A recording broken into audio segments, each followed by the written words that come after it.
We're here. This is 3 Count Entertainment. I'm Brian. Tommy. Yep, and we're here with Fuerte. Forte. Which camera am I looking at? You're right down the barrel, but neither one. Any camera. All right, there we go. Yeah, Stephen Forte, welcome, man. Thank you. Thank you guys for having me. Thanks for taking time, for coming on. We really appreciate you. This is probably one of we're really excited to have you here today. Yeah. Thank you. Well said. Well put. Yeah, I remember first thing Stephen was AEW. The thing that popped out to me was the pants. I'm sorry, I want to start with the pants. We'll start off with the sides, yeah. All right. He had your background. You're from El Salvador? Yes, sir. Family? Yeah, both my parents were born there. I was born here. Fortunate enough, I think like all the people our age, our parents left there because there was a civil war going on there, so they came over here, and I'm here. There you go. Do you know what part they're from? La Union. Dude! Yeah! Why? What part of La Union? Barrios? So we're cousins. Yeah. No, dude, that's so cool. I saw a resemblance, but I didn't want to bring it up. My mom is from La Union, too. Oh, man. It's a small world, man. I know, right? So, yeah, we saw the tights. Mm-hmm. It was really cool. That's what stood out to me. And I was like, yo. I was like, literally, I stood up in the middle. I was like, and then Junior was like, what? I was like, his pants. Yeah. But yeah, bro, then putting on for ES. Yeah, man, I'm trying. That's awesome, bro. What's it called? So, and you said you're from Maryland. You were born here in Maryland, right? I was all over. I was born in DC. Lived in Maryland. Parents from El Salvador. So when someone asks where I'm from, I'm like, I don't know what to say here. From the world, baby. Man. Awesome. From Earth. You gotta give like a hippie answer, just like, I'm all over. I'm on Earth, baby. From the planet, Yeah. Did you go to school out here, locally? And yeah, I went to school. I guess I could say it now. I don't go there now, but I went to high school, High Point High School in Huntsville. Oh, nice. Yeah. That's what's up. And did you play any sports in high school? Or? Played baseball. Yeah. Oh, for real? Yeah, played baseball growing up. Shortstop. Started off, so I was all over. I started off as a shortstop, then I got moved to second base, and then I had to fill a hole where it was first base. I was like, what the hell am I doing here? First base is kind of wild. You had a scrappy spirit. I was there, and then where I found my most success was in the outfield. That's where I felt like I really shined. Yeah. Oh yeah, that's always the played on some travel teams, county all-star teams. Tried out for Prince George's Community College when I went there. Sweet, man. Made it to practice squad, then got cut the next year, and I was like, I ain't going pro. Dreams are I woken up. Yeah. Do you have a favorite baseball team? I'm a Nationals fan. Hometown Nats. Go Nats. Nah, definitely, man. Let's just think back to the origin of your love for wrestling, and I assume your love for wrestling because you fucking do it. I hate it. It's like, brother, it's a 9 to 5, man. I clock in and clock out. But just take us back a little bit. Just kind of how'd you get into wrestling? Did you grow up liking it? Did you get into it later in life? Yeah. Or kind of just take us through that. So everybody has that answer, and it's weird. It's I remember the first memory. Nope. I was 3 years old. My dad choke slammed me through the glass table, and I was like, this is none of that. I don't know exactly what my first memory was. I just remember always loving it. Being a little kid, seeing craziness on TV. Who wouldn't like that? What little boy wouldn't like that? It's live action superheroes. Yeah, exactly. So I loved it growing up. Then I kind of fell out of it. Middle school, high school, I started stopped watching. And one day, after high school, I see my brother watching. He's older than me. I see my brother watching Black and Gold NXT. Classic. And there's these 4 women in the ring, different hair colors. I'm like, what the hell is this? This is the 4 horsewomen. And then he's explaining it to me. I'm like, okay. And wrestling now isn't what it was back then. I felt like back then it was big characters, larger than life characters. Yeah. Now it's that mixed in with a lot of athleticism. So I saw that, I was like, holy what? I'm like, this is crazy. And I started seeing more matches. And I got back into it. I fell back in love with it, strayed away from it for a little bit. Fell back in love with it. Because same here. Just right around high school ages, it's we're on other stuff. We don't. We're it's a little. It was getting a little silly too. Just not even in the sense of just being the cynical teenager. Mm-hmm. The product itself was kind of just but like you said, as soon as Black and Gold NXT became the thing, and it's or became a popular thing, it was oh. They're actually letting these people wrestle. It's wow, you can be a character and you can wrestle. That's crazy. Best of both worlds, I feel. Exactly. I think that's something beautiful too, where you have something from your childhood, you get away from it, but then you kind of find that love and passion for it all over again. Like the falling in love with it all over. I think that's really cool too. Absolutely. Yeah. What's it called? Did you have a favorite wrestler growing up? Thank God. So I did. Yep. My guy was Eddie, all-time favorite. Eddie Guerrero. Rest in peace. You know, man. But I also liked Rock. I was a big Rock guy. Batista, Rey Mysterio. So you said it right, yeah. He said, I can't say that and not. You like Rey Mysterio? Rey Mysterio. Rey Mysterio. Yeah, man, those are my guys. And then once I started like actually wrestling myself, becoming a student of the game, Rick Martel. Yes. I see a lot of Rick Martel on you actually. Just by coming actually dressed up and shit. Yeah, I'm underdressed. Presentation is huge, man. Presentation is big. I've always been big on that, no matter like when I first started, so now presentation is big. No, definitely, man. So you fell back in love with it with NXT. Yeah. When was the moment you realized it's like this is what I have to do? You know, as opposed to just being a fan. So again, it's like I don't have an exact like date, time, whatever. I just remember when I fell back in love with it, I was watching it over and over, and I was like, man, this is so awesome. You know, I started having little thoughts in the back of my head where it was like, man, if I was there, I'd probably do this. Oh, you know, this person should have said this. A good idea for a character would be this. Man, that was cool, but what if he did this instead? And then I was like, you know what? F it. Let me find a reputable school and give it a shot, because then in 40, 50 years, I don't know, 50 years. Yeah, 40, 50 years, sure. You're a young guy. You're a pretty young guy. Medical science has come a long way. Yeah, 40, 50 years, you know, like when it's all said and done, I'm old, whatever, can't do it. I could be like, I gave it a shot, you know? And if I tried it and I wasn't good at it, then it's okay. At least I tried it, and I know in my heart of hearts that I tried. But I gave it a shot and wasn't too bad at it. Depends who you ask. But I wasn't too bad at it. No, dude, you're great, bro. Thank you, man. Thank you. And you mentioned the school, MCW, correct? Yes, sir. MCW. That's awesome. Yeah, MCW. Shout out MCW. Great talent over there. Some great matches. And Aristo. And no, we're not gonna. There's something there, isn't there? Yeah. Sorry. He spoke out of turn. So you overstepped. No Christmas. I'll tell you that. So what was your first match like? Like, you know, the nerves, how was it? Like, how did you prepare for it? Did you have like your entrance like walk me through that. Like, you know, did you come up with like your entrance and then like depends and right too, how long did you train before your first match? That's a good question too. So let's see. I started training October 6th of 2020. So this was a weird time at MCW where it's like weird time in the world. Weird time in the whole world actually. So it was the second class, I want to say, after COVID. So we're still wearing masks. You know, nobody knows exactly what's going on. In the back of my head, yeah, absolutely. Man, I'm huffing and puffing in the mask. Yeah, just in the mask. In my head, I'm thinking this is gonna make me, you know, like an elevation. This is endurance. You know what I'm saying? But it was also weird transition time in the school itself, because the head trainer, MCW legend, RJ the Bruiser, RJ Meyer, he was at the end of his battle with cancer, so it was very strange. So although I started October 6th of 2020, I feel like I really started really going at it 2021.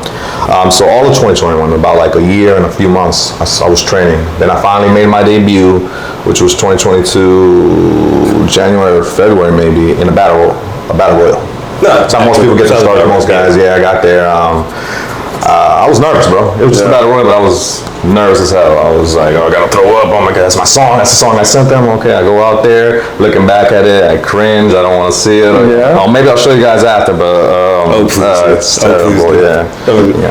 Trust me, we have probably seen worse. We have definitely come a long way. You're a great talent, dog. So that grind definitely paid off. No, so like let's just say like after the battle royal, were you encouraged after, or were you kind of just like, I don't know? That whole year came with trying to move from beginner's class to intermediate class to advanced class, you know, and MCW does a really good job of getting their students in ring ready. So we have these things called birthday parties where a family could decide to go to MCW, say, hey, I want to throw my kid a birthday party. So MCW will let the kids get in the ring. They'll have it was called a balloon battle royal. They'll throw balloons in the ring, and you know, it's cool. They get a little chance, and then we'll throw a show together for them. I would love that. And in the main event, the kid will team with like me and you, for example, against the heels, which would be like you and 2 other guys, and it's like, okay, you just went. It's you, you're here. And you know, yeah, he'll get his little moves in and stuff, or like stuff like that. But yeah, no. So basically, those shows are like to get the students in ring ready, like a little comfortable in front of a crowd. Yeah. So I did a bunch of those, you know. So for me, it was progressing through the 3 classes, getting on the birthday parties, feeling myself in the birthday parties. All right, I could do this. Then just staring that kid across the ring. ring. Give me a chance, you know. Like, and from there, that promoter give me another chance. Then it's like, hey, I gotta take the car rides to the show, try to build relationships. How do you handle like, I guess like, have you ever had that doubt? You know, like that doubt of like maybe it won't work or maybe it won't, or like not having the support from maybe like people you thought you would have had. Did a kid stiff you ever and you're just like, I don't know if this business is for me? This happens all the time, man. You know, it's okay. But how do I handle doubt? You got to be your biggest believer, man. Honestly, there's so many times throughout my journey, like when I was starting off, I'm just training that I like questioned, do I really want to do this? Like, you know, because as physically tolling as it is training, and I'm sure you guys all know by like talking to your previous guests, seeing it on TV, it's like, yo, this is gonna kick your ass physically, wrestling. But what people don't talk about is the mental toll it takes. You know, because you're away from your family, you're missing like hanging out with your friends, you're missing birthday parties, you're missing everything.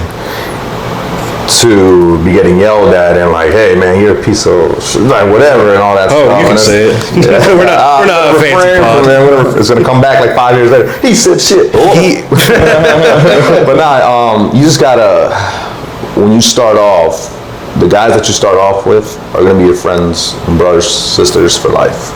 So lean on each other because you're going through the same experiences as them, and you can kind of feel out the guys that are above you, the vets, that actually really do want to help you out. So you go to them, you find 1 or 2 of them, and they become people you go to when you're having those doubts. Never forget, throughout all of it, like when I was like, man, do I really want to do this? Do I want to quit? It was, man, what would the 8-year-old Steven say? Like, you had the chance to make your dream come true. Like, you're gonna quit? Nah. No. Remember why you got into it. That's what's gonna keep you going. No, I've heard that a lot. Yeah, just always remember the reason why, and that will kind of like take you farther. It will at least get you to the next day. Yeah. I feel that, man. That's awesome. That's awesome. So during your journey, like you know, at like post birthday parties, post training a little bit, you kind of gotta like, you know, figure out a gimmick.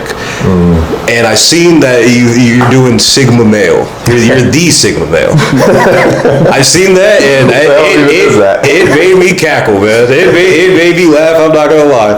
What does that mean to you, and how did we land there? Alright, so going into wrestling, I kind of, you know, once you're going through training, you have to start in the back of your mind, like, what am I going to do? Because they're not going to give you something. Yeah, it might be something you might not want. So I remember I kind of wanted to do something like I mentioned, like I like Rick Martel, Rick Rude. I was like, pink tights, pretty boy. I used to call myself the walking work of art. I came out with a mirror and I was like, you might have to keep that up. That's pretty good. I used to do that. You know, I might bring it back, who knows? But I was like, I'm doing that. And that's what I started doing.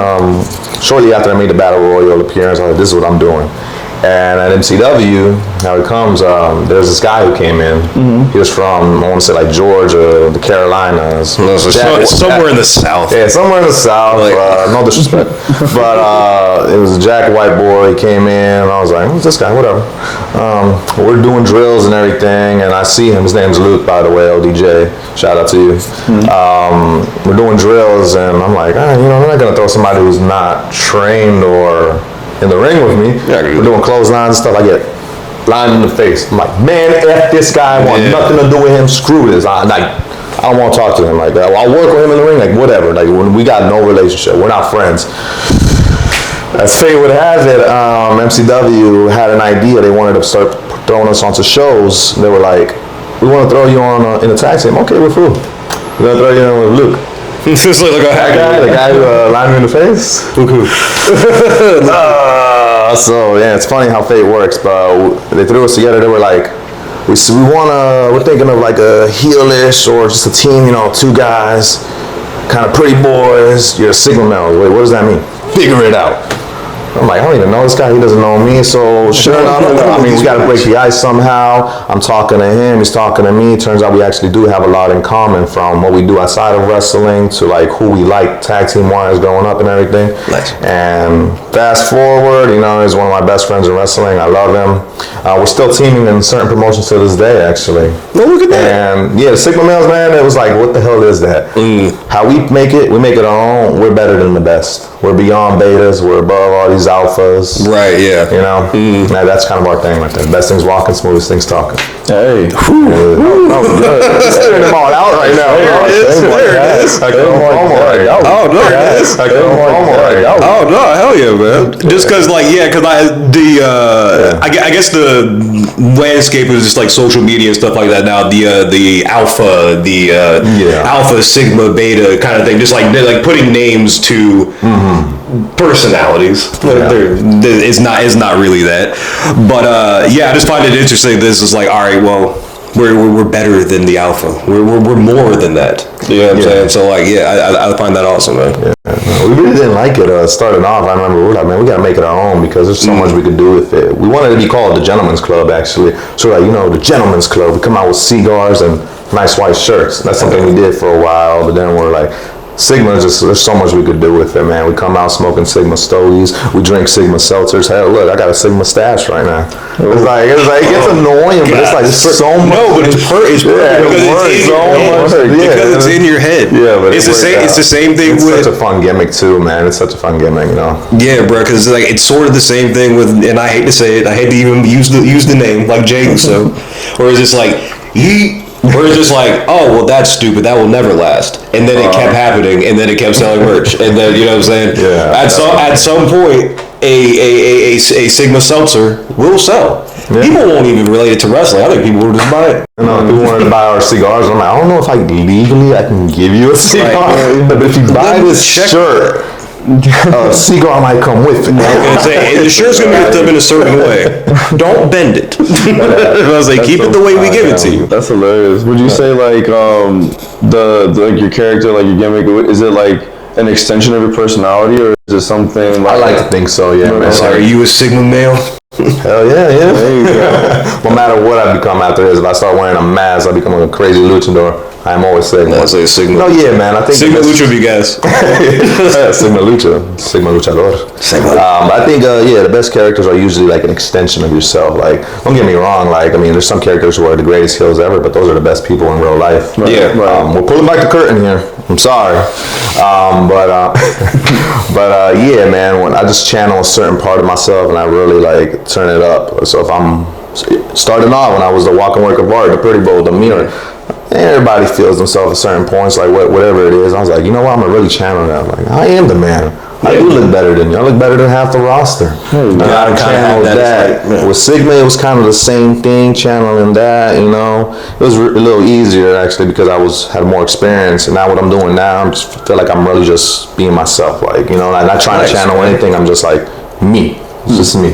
Awesome, man. What was your first travel experience like? Because again, you're like a local guy, so like you've been doing MCW and stuff like that. What was the moment you're just like, oh, I'm traveling and they're paying me. This is crazy. Delaware, where I made my debut. It was that. Are you from Delaware? My sister lives in Delaware. She teaches down there. So it was like, just wrestled there not too long ago, actually, too. Sweet, man. Delaware, where I made my debut. West Virginia. Then I started going to Jersey a lot, New York. I've been to Florida, Virginia. But all of that, man. Favorite spot? I went to a middle of nowhere promotion. I'm not gonna say the name. I'll tell you guys off camera. Middle of a snowstorm. I was like, "Are they gonna cancel the show?" No. We sold tickets, baby. Yeah, like, all right, we're going, man. I mean, I'm booked. My boy is like, he's trying to tag along. That's what you're supposed to do. You tag along, and hopefully you get a spot on the show. So he tagged along. He did get a spot on the show. We were the opening match, but on our way there was a snowstorm, and it was a weird spot in the road where there was hills, but the road was down here, so the snowstorm just whited out the entire road. Cars are swerving. All we hear is pop, pop, pop. And I'm like, bro. And somehow, by the grace of God, gracias a Dios, man, we are fine. Like, we make it through, and we're like, dude, And to this day, like just the other day, we talked about it. I was like, what were we doing? It's like, bro, it was like $50 for that. Not even that, but what were we doing? Man. But yeah, no. Yeah, that's like a funny travel. But yeah, I've traveled all over, man. It was cool. It's cool to making towns like. Oh, dude, yeah, because the snowstorm is crazy. I was in Colorado the other few months ago. At this point, man, we were caught. Remember when it snowed here like 2 or 3 feet and shit? In Colorado, it was bad. Man, we had a rented truck. We were like, again, just everyone up the road has either crashed into the rock, or like, you know what I'm saying, or just like stopped. We're like, this is so tough. Why didn't we could have just flown in? Yeah, we were doing. Like, why are we doing this? Like, it was silly. It was some silly stuff. Do you have a favorite place to go? Like a favorite state? Like favorite state to go wrestle in? I mean, I love wrestling in Maryland. I live in Maryland, so you know it's easier to like get my family, my friends to come and everything. You know, like, if I say I'm wrestling in Maryland. I like everywhere I go, man, because it's so different. Like that in Maryland, huh? That can't be true. There has to be some place you're just like, I'm gonna face where in certain places. I gotta nah, man. I think there's good and bad everywhere you go, honestly. But like anywhere that gives me an opportunity, any promoter that gives me a chance to do what I do in the ring, I'm thankful.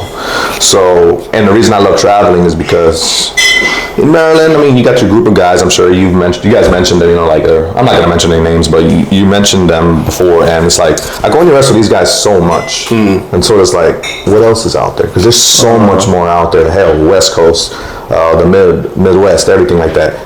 There's so much talent out there, and I just want to wrestle all of them. Sounds like a video game. Like you conquer all these levels here, and then you conquered all these worlds, like Kingdom Hearts. You know what I'm saying? Just go to different planets and shit like that. Yeah, unlock different, you know, territories. It's a big world. Definitely, man. But yeah, as somebody who has wrestled in a ton of different promotions, man, I'll be on your page. Like I just scroll the highlights. You know what I'm saying? You know, you can like thumb it sometimes. You gotta do that. You gotta do one of those. You've wrestled in, you know what I'm saying, from just the indiest of indies to basically the top of the line, man. You know what I'm saying, with AEW. What would you say is like the biggest difference you've seen, or like just like certain things you've noticed between each promotion kind of thing, between like let's just say the smaller ones to the, you know, biggest stage? Man, that's crazy. That's a big answer. Good question. In a lot of ways, they're the same, where it's like we all know we got one job to do, and let's go out there and put on the show. Yeah. And it's completely different when you're up here to, you know, a show that doesn't have the financial backing that, like, let's say AEW has, for example. I would say AEW doesn't have backing. Just a little bit. It's like, in those bigger promotions, there's so much going on backstage. You know, it's so easy to get lost. You know, you got guys moving boxes, you know, production doing all this, so-and-so calling their match. Oh my God, is that Cope right there? Oh no, I gotta focus on my, like, you know, it's like, you know, not to mark out or anything, but hey, kid, there's a lot going on, and it's easy to get lost just watching everything from those higher promotions as opposed to the little ones. Yeah. Were you ever so you bring that up? Were you ever starstruck meeting anyone? No, they're my colleagues. They're your peers, man. They're your peers. You walk up, shake his hand, you're good to go, man. Absolutely. I would say anytime I get a chance to see somebody or work with somebody that I actually saw on TV growing up, it's pretty cool. I'm not gonna be like, oh my God, I want your autograph or something, but it's just a pretty cool, like, full circle moment, you know? Yeah, definitely. You definitely got to hit him with, you know, big fan, you know, helped a lot. He helped me out a lot, kind of thing. They respect. They hit you back like, who are you? Oh. Quick little fun question right here. What do you think is more important, music or gear? Entrance music or gear? Gear. Gear? Gear. Presentation for me is just everything. So I'm gonna say this. I agree. There's certain things that, like, dude, a bunch of wrestling, like, boots are expensive, good gear is expensive. Trying to make towns and stuff, man, gas, everything's expensive. Yeah. But there's certain things that you gotta it's an investment. You're investing in yourself. If you want to be taken seriously, invest in yourself. Get yourself a good pair of boots. Unless you wear kick pads and kicking's your thing, do that. You know, like, cool. I don't think everybody can be Bryan Danielson though. So not everyone can be a speedball. You know what I'm saying? Wrestle barefoot with just kick pads. He's awesome, by the way. He is awesome.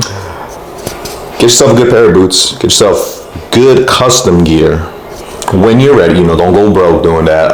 When you save up, get yourself that. I think that's just so important, man, because like, I don't want to say it, if you're wrestling in jeans out there, if you're wrestling that better be your fucking gimmick. in jeans, you better be like amazing out there. Like, I don't know, like if I'm sitting in the crowd and I want to see like, oh, what's this guy gonna do? Like, okay, so, the presentation is just so huge. To me, that's half the battle, The reason I got the opportunities I got so early on was because of presentation and character. Definitely, yeah. Wrestling doesn't matter. Like, brother, we'll get to the moves, man. We'll get to the moves. How you looking on camera? Music is good too, though. Music is very important too. Like, sucky music could like make a crowd go like, wow. Hype music can get them into it. Some people. Bobby Roode, for example, Glorious. That was his gimmick. It was good. His theme song. It's so good. Yeah. Oh, it's so good. Yeah. And then you get these nonsense ones like every other joint that comes out now. But everyone's still cool. But I definitely agree with you as far as just like gear and just presentation in general. In the sense too, you have to have the gear match your gimmick. Absolutely. You know what I'm saying? So like you said like the jeans thing or whatever. Like most people it's just like, hey, you lazy fuck. Like, what are you doing? But on guys like Raven, it makes sense. Like, absolutely. Raven, it makes sense. I have a guy that I train with. I'm going to shout him out. JB Anderson. He wears Hoochie Daddy shorts. It works with him. Like, it works. But now if I go out there and I'm trying to do a hurricanrana and you're like, who let that fam? It's like, security. What's going on? We're running a tight ship here. No, absolutely, man. It has to match you and it has to mean something. I mean, maybe it doesn't. Maybe it just has to look cool. But for me, if it's meaningful for you, it's even better. It's that much. I think it being meaningful is more meaningful, actually. See how that works. But yeah, no, I think just putting just a little bit of thought into it, because I think too, like it completely wraps around like the character. Like I think you get more into the character work, more into the gimmick when you have the proper, attire, when you look right. Absolutely, man. You know what I mean? Yeah. What's your favorite era of wrestling then? Because as somebody who seems pretty learned in the in different eras of wrestling, like where would you say your favorite is? Your favorite is it a cheap answer to say the Attitude Era? It is. It is. I was just about to say. Don't say that. Say Attitude Era. All right, so. I guess, the first guys I remember watching, I just said I didn't have a story where I knew we were going to get to it. Nah, so I guess in elementary school for me, it was the Ruthless Aggression. Yeah. Specifically SmackDown, because we didn't have cable, so we could only watch SmackDown. Plus, Raw went on too late. Right? It was on a bunch of different networks. CW. It was on CW. It was on UPN. It kept switching, but I remember I was always able to watch SmackDown because it was from 8 to 10. Raw was too long. I had to go to sleep before my bedtime. Thank you. But SmackDown was my thing. Those are my guys, and that's why I fell in love with Eddie so much. Mm-hmm. Yeah, because he definitely he was a mainstay, and we need to get back to SmackDown, man. They need to bring it back. That's where the best stuff is happening currently, and they just, I don't know, they do the thing, man. Are you a weekly watcher? No. Mm-hmm. Yeah, because he definitely he was a mainstay, and we need to get back to SmackDown, man. They need to bring it back. That's where the best stuff is happening currently, and they just, I don't know, they do the thing, man. Are you a weekly watcher? Not so much now. I'm just so busy, but I think if you're in it, man, you gotta be studying tape. So if I'm not watching the current product, I'll keep up with like the highlights. I'll watch everything like that. But I mostly watch stuff from back in the day. Yeah. So try to just find something that hasn't been done in a little while and replicate that. Like territory stuff too. Yeah, stuff like that. I find a fair amount of like like stuff for being a manager for this one later on, and just like in general the territories you cannot go wrong, especially in the South. And that's stuff that like a lot of people current day they haven't really seen. So it's like. Hey, you bring something back. It's like that's new. It's like it's not. I saw Terry Funk do that in '75. Do you have a favorite championship belt design? Championship belt design. What you got up here? We can talk about that in a little bit. What we got up here? We got the big gold. You know what? I like the What was it? Which one was it? WWE Undisputed. Oh, the 2000s one? Yeah, the one that Eddie and Lesnar held, Yeah, that one. That one was cool. I like that. Yeah. Big Gold was obviously cool too. Big Gold was probably SmackDown. Yeah, exactly. SmackDown over here. SmackDown. It was SmackDown. Right, definitely my favorite one was the one that Bruno Sammartino wore, that green one. Oh, it was just like big. You don't really. Oh yeah, but you don't see that color strap that much. You know. You don't see colored straps anymore, really. It's like I want those to come back. I just saw a tweet. It was just like, oh, remember when they were doing colored straps like back in like the late '90s or early '90s and stuff? It was like the green strap for the European. It was like a purple strap. It was yellow. We're talking about like character. Personality championships. I mean, the Smoking Skull one was cool too. Smoking Skull was the best. Yeah, that was good there. Yeah. I was like, there it is. Yeah, Smoking Skull was really cool. Like, that's interesting. Yeah, I miss when they did that, when they had like the custom belts for like certain champions, like Edge at the time. He had the Rated R spinner belt. I think that was really cool. Did actually. He didn't even like that. No one liked the spinner. He didn't like it. He did interviews with him, and he was just like, I just wasn't a fan of it. A little documentary of his, he sketched out his own design. He's like, this is what we got. Okay, this is what we made for you. The same thing, just an R in the middle. They're like, great. Here you go. Yeah. Dog, man. I wonder if we're ever gonna see that again, where like in the sense of just like, because Cena made the spinner belt, that was his belt, and then they was like, well, is this going to be the belt for a while? I mean, we've seen it recently too with the eco-friendly Daniel Bryan belt. Okay. Yeah, the hemp one. Yeah, it was made. It was made of hemp. That's what it was supposed to be. Bray Wyatt, the Fiend belt. You know, Fiend belt. You have your little bit of a. But in more in the sense of just like it being the belt, not just like, oh, as long as I have the championship, I'm gonna have my belt. Yeah. But like the ones that, well, you know, Cena was supposed to just be the spinner, and now everyone wanted. You know, up until that one. Scratch, this one with the one that The Rock debuted after he won it back. Yeah. I like that one a little better. That one. That was cool. It was alright, yeah. I still like that one a little better. The scratch logo is always going to be best. Always going to be the best. Do you have a favorite like finishing move? Finish with Frog Splash, man. Come on. Frog Splash. There you go. Yeah, like classic, baby. Classic. 619 was awesome. The stunner. Who doesn't love the stunner? Stunners, yeah. Spear. I mean, I don't know, man. I like them all. Just the classic, the classic finishers. You know what I'm saying? Just, I'm not a look at these flippy do motherfuckers. I'm not one of those at all. But there is a problem now in the industry of this finisher spamming, and I feel like it's a part of that. If you just when you kept it simple, it was cool. It was like, okay, the Devastator. They kicked out of it. There's a time and place for what you just said. It's not always, and that I think it's just an oversaturation. But a finisher move is something that you win with. So long as it's like, hey, don't kick out of my finisher. It's like, bro, I kick out of my finisher. No one's kicked out of it. It ain't gonna be you. It's like, it ain't gonna be you, man. Oh man. So when developing your move set, you said like, you know, Rick Martel, Rick Rude, stuff like that. Who were they like instrumental in the move set itself, or was it more just like their character? You know, I was really big on character. So if people ask me this all the time, where it's like, what kind of style do you got? You know, some people always say like powerhouse or brawler. I was trying to avoid that word. I was just like, what do you say your style is like? Yeah, you know, they ask that your psychology. They ask that question all the time, and I just really don't have an answer. If I really had to like narrow it down, it would be a hybrid mix of technical with maybe some lucha inspired in there. But again, like there's times in certain matches where I'll be wrestling somebody who, now I'm the bigger guy. You know, so I can do some power moves. It's like, I can pick this one. I can slam them around. That would be so good. It's like, absolutely, like guys like Rick Martel, Rick Rude. I was like really studying character work. I was like, these guys, like they're doing the basic stuff, but they're doing it very well.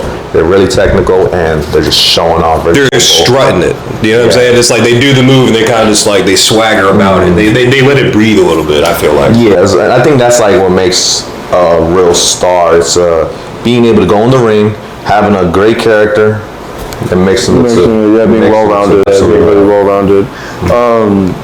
So I wanted to ask you, like, how do you define like success? Like, is it would you define it in this industry for you personally? Would you define it as like money? Would you define it as championship belts? Would you define it as I guess like money, championship belts, or how would you define it in this industry? Legacy. The intangibles. You don't make $1 million, it's over. Brother, if I don't see an M, I failed. It's different for everyone. For me, it's I'm able to wrestle. Early on when I started, I found myself struggling a lot, like just having fun, because I took it a little too seriously. And you have to take it seriously if this is what you really want to do.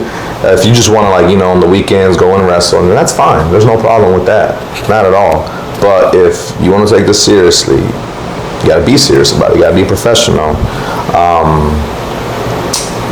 But success for me is just being able to do what you said you were going to do. I said when I went to MCW that, hey, I'm going to train. I'm going to try to do this, and I'm doing it right now. Right. Now, with each milestone that I hit, my goal changes. But, I want to keep growing. I want to keep getting opportunities and making the most of those opportunities and seeing where the ride takes me, man. There you go. Awesome. What was your proudest moment so far in the wrestling business? Just so you look back on it, just like, if I were to retire tomorrow, I can say, we ain't retiring tomorrow. We're not. I was gonna say. Not doing that, man. Is there wood in this house? I hope so. My proudest moment so far, man. There's a lot of different ones for different reasons. The debut it means something, even though it was just like a battle royal, because it's like all of that training, all of that self-doubt, all of the injuries, like I'm doing it. Like I'm in the ring, I'm doing it. You set your mind to something, and now the first time I wrestled against a TV guy, it was like, oh my god, like I'm doing this, like who am I, like Dude, and then I'm obviously Sigma male, baby. Fuerte. I wish I knew a different language so I could do that. I just sound stupid saying English shit. Just say it with confidence. That's half the battle. But and then obviously I don't want to put down any of the other moments, but the AEW debut, live TV, national television, Eagle Bank Arena. Not just being there, but what I was representing. Because I knew going out there, like when I was wearing this gear, I was like, this is about to mean a lot. It's not just me, but to so many other people. Yeah, dude, when I saw that, I was like, dude, it was really inspiring. I'm not going to lie to you. When I saw that, I was just like, yo, like, it's like one of us, like, dude, like, that line right there, one of us, bro, like, one of us. That line right there, like, and then, I remember like posting it, and then, you even like took time to talk. I reached out, I like said what's up to you through DM, and you even said what's up. I was like, dude, this guy's really He was on TV, bro. team me back. I literally texted my cousin the screenshot. I said, bro, look, I'm talking to Russell. You're showing your chick. Hey, he hit me back. No, that's hilarious, man. What's it called? How did you come up with like your ring name? Like, where did that come from? So my shoot name is Steven. That's because of my parents, so that's how I got Steven. My actual last name is very close and similar to Fuerte. So I remember just when I was kind of coming up with a name, I was like, what do I want to do? And I had like a whole list, and Steven Fuerte wasn't even on there, first of all. But I remember talking to a friend, he was like, hey man, call yourself Steven Fuerte. And I'm like, Fuerte, más fuerte. Fuerte. No, they just kept saying it. Send it. Like, we're doing it, man. We're doing it. Steven Fuerte. And I really like it too, man, because it's like, Fuerte, it's like, it's obviously some kind of foreigner, Latino, international. Yeah, but it's smooth. Yeah, it has that smoothness about it, though. Yeah, Fuerte can mean so many things, Fuerte, loud, Fuerte, strong. Some people make it big, maybe sometimes, Yeah. I could say Fuerte means whatever the hell I want it to mean. Yeah, just means That's me. how the name, man. It means me, baby. Yeah. No, man. How did going back to this a little bit, like how did the AEW debut kind of come about? Just like, did you know somebody in booking, or did they hit you up? Like what was that? Because that's again, that's huge. That's awesome. Yeah, no. So early on in 2023, I got the name of somebody, a contact, an email, and I was like, they're like, hey, you're ready. They gave it. First of all, this person gave me the contact because they felt that I was ready, but So when we're going back to that self-doubt, I wasn't sure if I was ready. I was a little afraid of like, what if I reach out and I don't hear nothing back? What if they say no? Yeah, right. It's like, man, dreams crushed right there, you know? And then, 2023 was happening. I felt like I was getting in a groove, and I was like, yo, I'm gonna reach out to these guys. I got hurt. I got an injury, a serious injury at that too. I had surgery. It was a L4, L5 disc herniation. Dude, I got the microdiscectomy. Same thing. No, this guy. Tag team partner now. But we're not so different, you and I. But no, so yeah, I just remember like in middle of 2023, I was starting to feel leg pain, shooting down my legs and everything, and I was like, man, I gotta keep going, I gotta keep wrestling, and I was just like, everything. That's the mentality. My entire life was coming, like crumbling because of that, man. I was in constant pain, trying to just tie my shoes, put my socks on. I had to take a break in between. Like it was that bad, and on top of that, I'm still wrestling full-on matches. So then, I had the surgery. I was out all of 2024, half of 2025.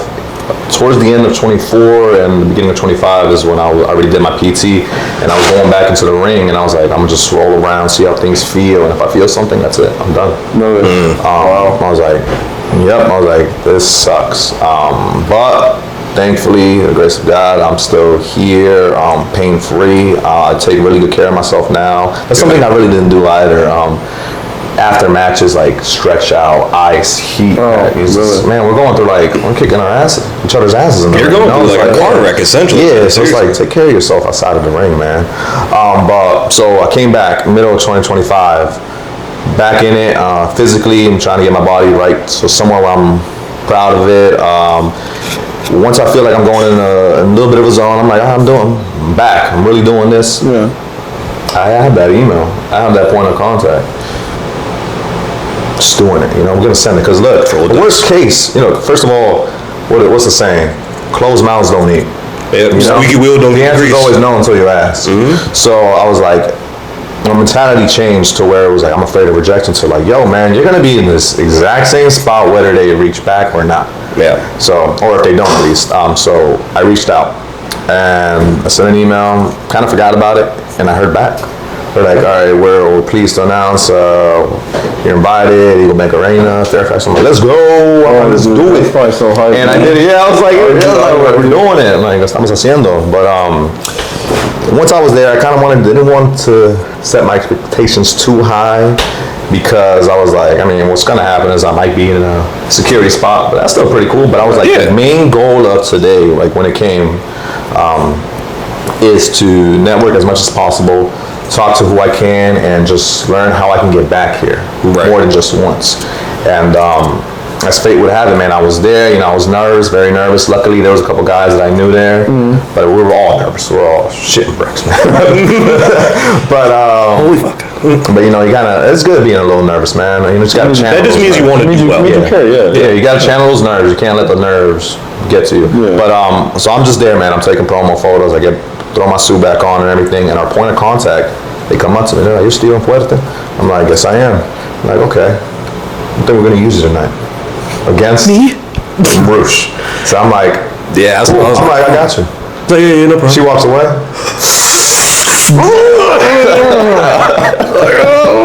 Nah, man, but it was an initial shock and reality where it's like, oh man, but then it's like, I know what I'm doing in the ring. I can do this. So they hit you back for a reason. Trying to get out of my own head. I'm getting ready and everything. And it's still in the back of my mind, this is wrestling. Nothing's official until you walk through the curtain. There's been plenty of times, plenty of matches that I had, like, hey, you're going to wrestle this guy. You're going to wrestle this big name. You're about to go out there. Nah, it's not happening. So I was like, we'll see. But next thing you know, man, I'm walking through the curtain. Like, fuck. I'm like, oh, this is happening. And dude, it was an amazing experience. I learned a lot. Everybody there at AEW, incredible, true professionals. When I mean true professionals, great. There was guys talking to me that didn't have to. Mike Bailey, that's why I say he was awesome. I know Mike Bailey for a little while, but he was taking the time to talk to me, and it was just great, man. It was awesome, amazing opportunity. I like to think that I made the most of it. And I think so. Hopefully that leads to more opportunities. Yeah, I definitely think so too. You definitely caught our attention for sure. You made that kid in me be like, yo, oh crap, you know what I'm saying? That's awesome, bro. Yeah. And Speaking on your character, I asked this question before, but like, if your character were to get arrested, like, why would he get arrested? My character would get arrested. Why would he get arrested? What was it that Frank Sinatra got arrested for? This dating a married woman or some shit. I'm not gonna do that. I'm not doing that. No, I don't know, man. Reckless driving. Reckless driving. I catch myself speeding on these long car trips. Like I'm just cruising. I got to slow down. Oh, bro. It's very fun. I grew up, or not grew up, but like my first car was a 98 Suburban. Oh, okay. So, every time I'm just like, I gotta be heavy on the gas because it's a big old motherfucker. These newer cars, man, I got like a newer car, like not too long, like a few years ago. I had so many tickets. I didn't even know because it was so smooth. I was like, okay, cool. Then I looked down, I was like, oh, that's 80. Okay. So, let me lean back. We're good to go. As a consummate professional, as a force in the independent scene, what are some things that you notice in the indie scene that kind of bothers you and contrastly makes you hopeful? Things that bother me, man. There's a list. There's a long list. I know there always is. I gotta ask everybody. Anybody that knows me knows this is my number one. Get your own tape. Get your own wrist tape. Oh, wrist tape. Okay. Wrist tape, like. Oh, I did see the post you posted. It's like about the top 5 stories. That is like, my number one. Look, I did a Delirious seminar. Shout out Delirious. I did a seminar of his a long time ago, and it was just awesome. One of the things he said was, guys, buy your own tape. Like, it's expensive. It adds up. It was like, come on. And that goes to being a professional. Like, have your own stuff ready. Like, I got no problem, man. If you need some tape, cool. But you're constantly asking me, like, if you ask me, man, do you have tape? You see me. Obviously, I have tape. I was like, here, man, here. That's funny. I'll just keep doing it until it's done. It's like, I'm almost done. No, man. There's still a cardboard on it. Tape is big. I don't like car promos. Like in the car? I don't like the ones where, like, let's say this is the car right here. Hey guys, on the 28th of whatever, come on. It seems cheap. It does. It seems cheap. Take the time, put a little bit of effort into it. Get it light. Look, any promo is better than no promo, but in that case, like, just don't shoot. Don't cut a promo. Like, if you're gonna do that, don't cut a promo. Yeah, if you're gonna do something, I think you should, do it all the way. Like, maybe that's just me, man, because I'm a big like character promo, and like you're about to say, like, just really put some thought and effort into it. Right. I feel people can sense that too. Like when you're genuine and when you're actually actually giving a actually care. Yeah. People can sense that, and I guess I never thought about it that way, but it does seem. I guess. And this goes to characters too. Like, we'll go to the Sigma Male character for me. Is the Sigma Male Stephen Fuerte really gonna be cutting a promo in his car? No, Sigma Male Stephen Fuerte is gonna be at some cool body of water, probably drinking a Sigma seltzer, smoking some Sigma stogies, wearing some Sigma shades, combing his Sigma stash. See what I'm doing there? You see what he's doing, guys? Yeah. This is being a professional. And like somebody who's like a Raven character, for example, he'll be like under some creepy little bridge or something. I was about to say a bridge, right? He'll be like talking his thing, like his own way, like in a forest. Make it your own, Yeah, definitely. Because that's the thing too. Like even going back to what you were saying, just like there's a time and place for everything. If you're cutting a promo, if Stephen Fuente is cutting a promo in the car, that is urgent. You got something to say. You know what I'm saying? Like you couldn't wait or whatever. But again, there's time and place for certain things. Like if you're constantly doing car promos, it's like, yeah, brother, you just have a shitty apartment. You know what I'm saying? Like, you don't have a good wall. You know what I'm saying? It's like you just gotta come from your damn car. Another thing that I just spoke on it. Invest in yourself. Invest in some that goes towards gear. Like invest in some high quality gear, man. I know starting off, it's expensive, just training, getting to training, gas and everything. But save up a little bit. Like if this is something you really want to do, this is something you're gonna take seriously. If you're gonna be a professional, you need to have some professional looking gear. Watch TV. There's some guys who wrestle like in jeans and stuff, but it works for them. Get yourself some quality gear. Get yourself some boots. Unless you're a kick pad wearer, get yourself some high quality kick pads. And it doesn't stop there. I want to hear it all. This isn't the 1980s or 70s anymore where you had to look like a Greek god, a bodybuilder, Hulk Hogan type of things. Nothing like that. Be on gear. But get in the gym. I'm sorry, like, you know. It does bother me too. I'm not in great shape myself, but I'm not on TV all the time. This isn't a body business, you know. Wrestlers come in all shapes and sizes, but I really feel that, like, if I'm sitting in the crowd and I see a guy that doesn't look like he should really belong in a ring, it's like, what It's like walking like these guys that look like uncles like at a barbecue fight. Well, there you go. That's a good way to put it. Yeah. I was worried I was gonna say something offensive, but No. watching that, like, it's like watching your uncle, you know. Yeah, like you can defend. You can defend. It's all good. No, like watching somebody's like, what are we doing here, man? Like, you know. The people who you can tell is just like you could get in the gym and it would make a difference versus like maybe like a big like XL guy, you know. Don't get me wrong. Like, there's some guys who can be monsters, you know, but like even at that size, you need to be in shape because wrestling is amazing, like crazy cardio. Like I thought I was in pretty good shape, and I kind of was going into training, but nah, ain't not blew up. I was blown up. I know I'd blow up. And the last thing I want is to be wrestling somebody who, let's say, I travel to somewhere, and when we travel someplace that we don't know somebody, we can call it a ring, we can call our spots, whatever we want to do. But if you can't go to 10 to 12 minutes, and at the end you're picking me up, you're tired, you drop me on my head, and that's a problem. And I'm that's not only me saying, hey, invest in yourself. That's just, yo, man, this is what we gotta do. We got each other's lives in our hands. That's right. Safety. You can't trust the cat like across from you. Yeah.